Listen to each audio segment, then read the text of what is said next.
बोला भैया ये काय चला कैसे बोला भैया तय उदास कहाँ बैठे हैं तो इतना बड़े करोड़पति आदमी तो लुंगी बनियान पहन के बैठे हो आला बताऊं उन्हें आगे निकल गया दे भैया ओ होला आने के लड़के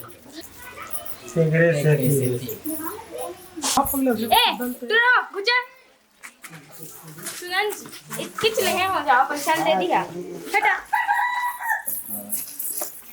आओ पैसा तो दे के जा पैसा ले दो दी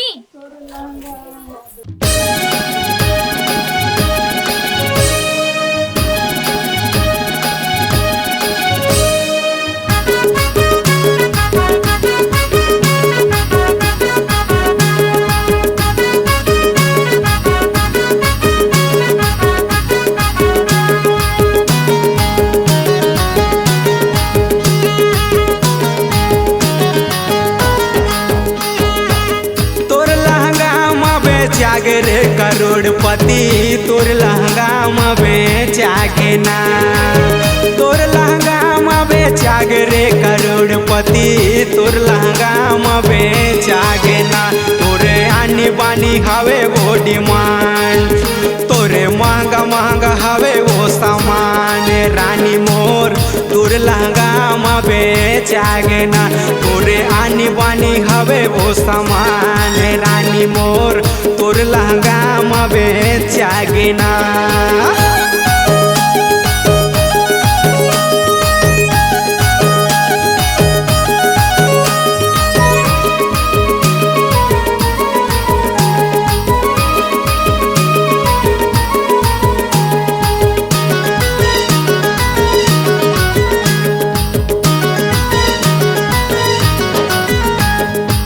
कोसा के साड़ी मांगे चांदी के बाली वो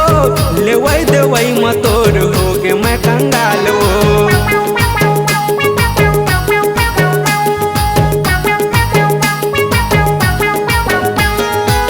कोसा के साड़ी मांगे चांदी के बाली वो लेवई देवई मतोर हो गे मैं कंगाल वो लेवई देवई मतोर हो गे मैं कंगाल वो तोरे आनी बानी हवे वो डिमांड तोरे महंगा महंगा हवे वो सामान कांदा भाजी तोर लहंगा में बेचागे ना तोरे ऊंचा ऊंचा हवे वो डिमांड कांदा भाजी तोर लहंगा में बेचागे ना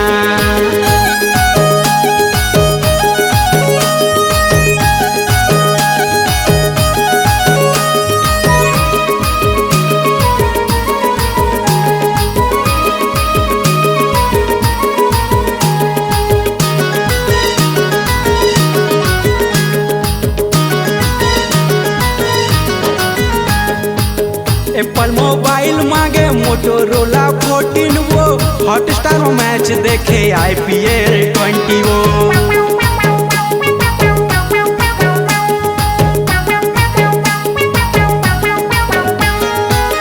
एप्पल मोबाइल मांगे मोटोरोला 14 वो हॉटस्टार मैच देखे IPL 20 वो हॉटस्टार मैच देखे IPL 20 वो तोरे आनी बानी हवे वो डिमांड तोरे महंगा महंगा हवे वो सामान मोर प्याज भाजी तोर लहंगा में बेचागे ना तोरे झकना का हवे वो सामान रानी मोर तोर लहंगा में बेचागे ना तोर लहंगा में बेचागे रे करोड़पति तोर लहंगा में बेचागे ना